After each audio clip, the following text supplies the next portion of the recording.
La guerre des marques dans la création, un éditeur de jeux vidéo tente d'étouffer une bande dessinée antérieure en invoquant une confusion de marques improbable.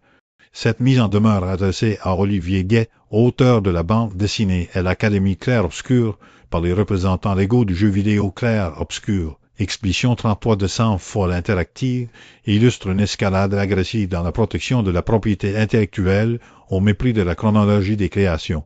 Le projet de Boulevard, pitché en 2019 et sous contrat portant ce titre depuis mars 2024, précède largement la sortie et le succès phénoménal du RPG français. Cette action juridique, perçue comme lunaire par l'auteur, pose une question fondamentale sur l'équilibre entre la sécurisation d'une marque et l'étouffement de créations indépendantes utilisant un terme du domaine public artistique. La décision d'Olivier Guay de céder et de renommer son œuvre pour éviter un conflit judiciaire coûteux révèle un déséquilibre de pouvoir criant entre un studio montant et un créateur individuel.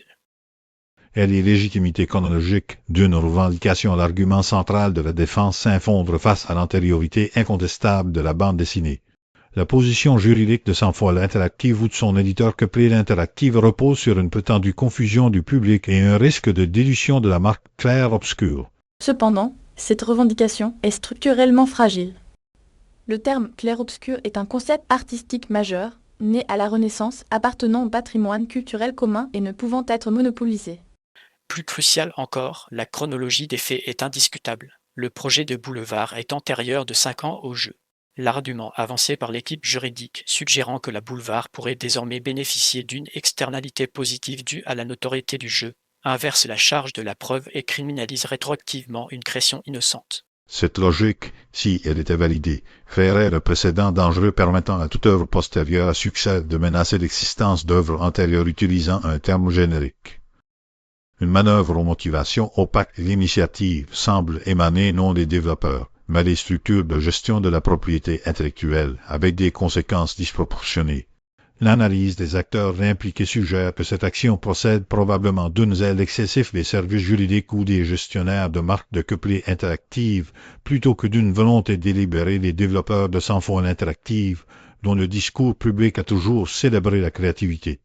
La stratégie consiste à sécuriser de manière expansive l'écosystème de la marque Expédition 33, mais le choix de cibler un terme générique comme clair-obscur et non l'élément distinctif Expédition 33 démontre une approche à la fois agressive et maladroite. Pour l'auteur, les conséquences sont tangibles et lourdes, un changement de titre en cours de commercialisation, avec un impact incertain sur la visibilité et les ventes, et l'impossibilité financière de se défendre en justice. Cette dynamique expose la vulnérabilité des créateurs face aux machinations légales des grands acteurs de l'industrie du divertissement. Un préjudiciable procède pour la création indépendante. Cette affaire établit un modèle inquiétant de conflit asymétrique pouvant refroidir l'innovation artistique. Le verdict pratique est déjà tombé. La bande dessinée sera renommée, marquant une victoire par la coercition pour la partie la plus puissante. Ce scénario projette une ombre menaçante sur l'écosystème créatif français.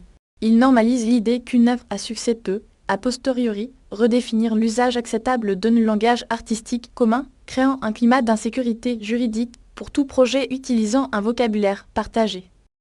Le risque stratégique pour Sandford Couplet est un badwill significatif, ternissant l'image d'un studio jusque-là admiré pour son succès. Les prochaines étapes devraient inclure une clarification publique des responsabilités et, idéalement, une rétractation. À défaut, cette affaire restera comme un cas d'école des dérives possibles lorsque la logique mercantile de la marque écrase sans nuance celle, plus fragile, de la création antérieure et de son droit à exister.